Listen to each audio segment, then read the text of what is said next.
मेरे पीछे जो आप वो एक हॉट एयर बलून देख रहे हैं, वो वैसे तो एक आम हॉट एयर बलून नज़र आता है, लेकिन आपको मैं बताता हूँ ये किसी चमत्कार से कम नहीं है। वो क्यों है, अब मैं आपको उसके बारे में विस्तार से बताता हूँ। मेरे पीछे जो है वो है ओलंपिक फ्लेम। ओलंपिक फ्लेम आपको पता है सालों से रही है, बल्कि करीब 100 साल होने वाले। 1928 में पहली बार ओलंपिक फ्लेम हुई थी। और आपको पता है ओलंपिक फ्लेम कैसे होती है, आग लगाई जाती है। आप उसमें कई बार पहले लकड़ियों का इस्तेमाल करते थे, फिर कोयले का इस्तेमाल किया जाता था, उसके बाद पेट्रोल आदि चीज़ों का इस्तेमाल किया जाता था उस फ्लेम को आग लगाने के लिए ओलंपिक खेलों के दौरान। ये फ्लेम अलग है। वो क्यों? क्योंकि पेरिस ओलंपिक्स को कहा जा रहा है इको फ्रेंडली गेम।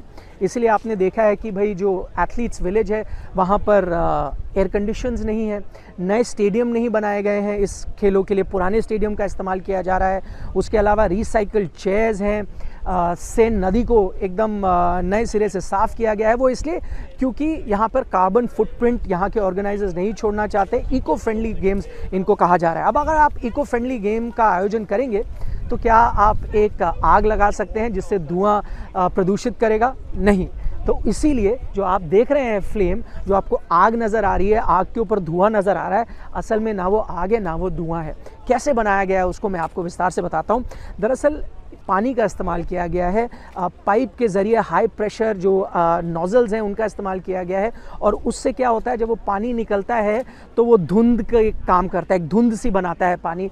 वही धुंध है जो आपको इस वक्त ऐसा लग रहा है कि आग से निकला जो धुआं है उसका एहसास आपको करा रहा है। तो वहाँ से उन्होंने उस तरह की धुंध बनाई, आग से निकला धुआं बनाया। अब आप ये सोच रहे होंगे कि ठीक है, ये तो आपने बना दिया, धुआं तो बना दिया, आग जो फ्लेम्स नज़र आ रहे हैं वो कैसे इन्होंने बनाया? वो उसके लिए उन्होंने क्या किया है, 40 जो आपके LED बल्ब्स हैं उनको नीचे लगाया गया है।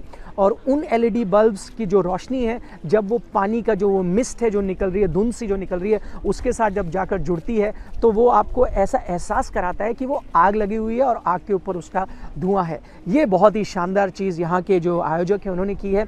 लेकिन अगर आपको लगता है यही एक इकलौती इसकी खास बात है तो नहीं, मैं आपको एक और बड़ा ही दिलचस्प फैक्ट बताता हूँ। वो ये कि ये जो जगह है ना, ये भी बहुत ख़ास है और इस फ्लेम को ज़्यादा ख़ास बनाती है। वो क्यों?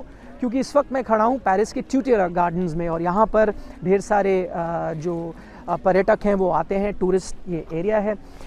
ये ख़ास इसलिए है क्योंकि यही बिल्कुल इसी स्पॉट से मोंटगोल्फियर भाई थे जिन्होंने हॉट एयर बलून का इजाद किया था कई साल पहले। 1783 में पहला हॉट एयर बलून जो तैयार किया गया था उसने उड़ान यहीं से भरी थी।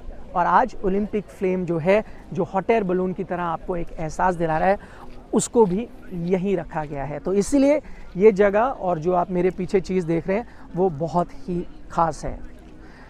निखिल नाज, पेरिस से आज तक के लिए।